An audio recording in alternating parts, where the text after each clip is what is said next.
I'm Shekhar Gupta and I stand today in the village of Saifai in the district of Etawah in central Uttar Pradesh, one of the most backward regions of the country. And my guest today, the most famous son of Saifai, Shri Mulayam Singh Yadav, and the man in the hot seat. Mulayam Singh ji, वक्त talk में आपका स्वागत है। बहुत बहुत धन्यवाद और आप सैफई गांव में आए, आपका स्वागत और बहुत धन्यवाद। धन्यवाद।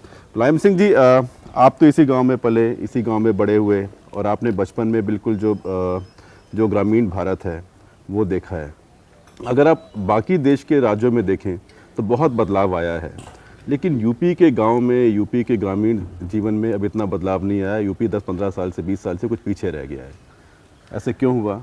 उत्तर प्रदेश के पिछड़ेपन के और पीछे रहने के कारण तीन मुख्य थे। पहला था कि कोई बुरा मान जाएगा लगातार प्रधानमंत्री उत्तर प्रदेश का होना, और उसके बाद उत्तर प्रदेश की विकास के लिए विशेष योजना देना या मदद करना। उनको लगता था कि अन्य राज्य हमसे नाराज़ हो जाएंगे, हम पक्षपात कर रहे, ऐसा महसूस कर रहे थे, इसलिए उन्होंने काम बहुत मदद कोई नहीं की। हाँ, मदद थोड़ी शुरू की थी चौधरी चरण सिंह ने, उस वक्त 75 करोड़ रुपया दिया था सीधा डेवलपमेंट। एक चौधरी चरण सिंह का तो राज्य ही बहुत कम रहा, लेकिन फिर भी 75 करोड़ रुपया उन्होंने दिया था। उसके बाद चंद्रशेखर जी ने थोड़ा देने का प्रयास किया था, काफ़ी पैसा। तब तक अयोध्या कांड के बाद तब तो उनकी भी सरकार चली गई। दूसरा कारण है, हमारे जितने सांसद चुन के जाते हैं ये वहाँ उत्तर प्रदेश की लोकसभा में, जो उत्तर प्रदेश के लोग हैं वो हिंदुस्तान की लोकसभा में उत्तर प्रदेश के लिए कभी चिंतित नहीं रहे।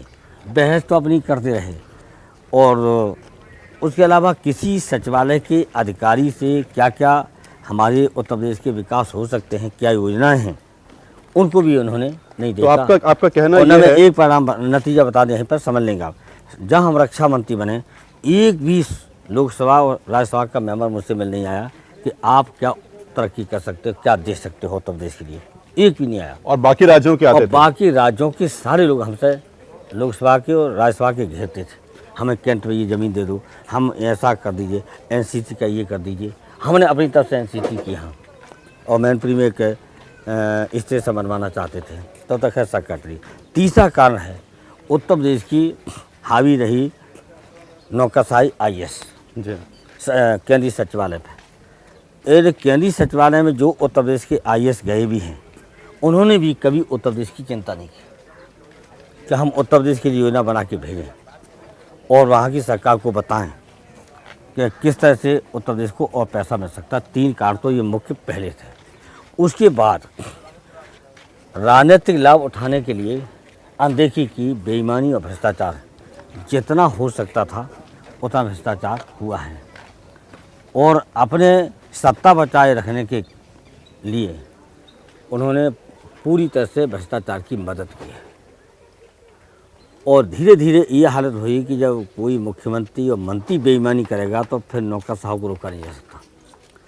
हमारी पूरी राय रही समाजवादियों की कि भ्रष्टाचार ऊपर से नीचे जाता है।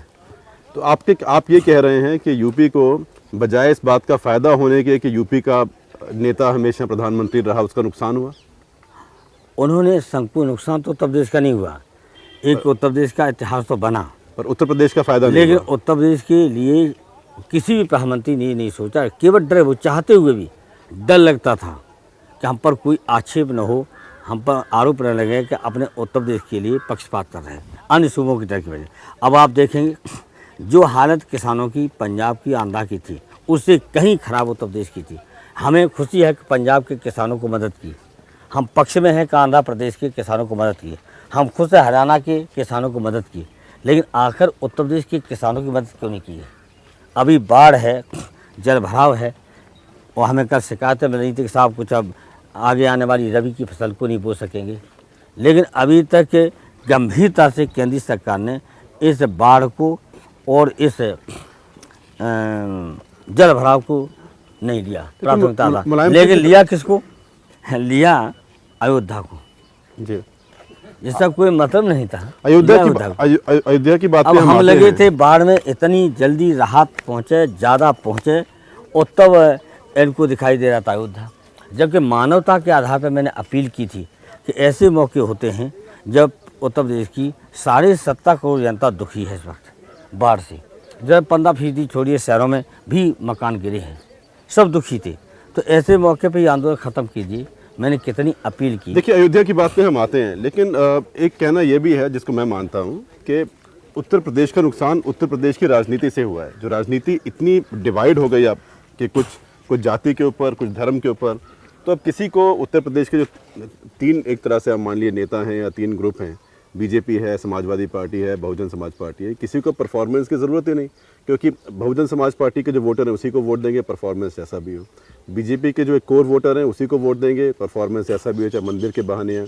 जो आपके कोर वोटर हैं वो चाहे जाति के नाम पे, चाहे क्योंकि जो मुस्लिम वोट का आपके साथ एक एलिजेंस है, तो आपको वोट मिलेगा। तो ये जब इतनी राजनीति बढ़ जाती है तो उसमें नेता के लिए काम करने की ज़रूरत क्या है, यहाँ और वो पर काम कर कैसे सकता है? एक राय अपनी बदलनी पड़ेगी आपको। ये समाजवादी पार्टी का वोट कहाँ कैसे उतना हर हालत में ऐसा नहीं है।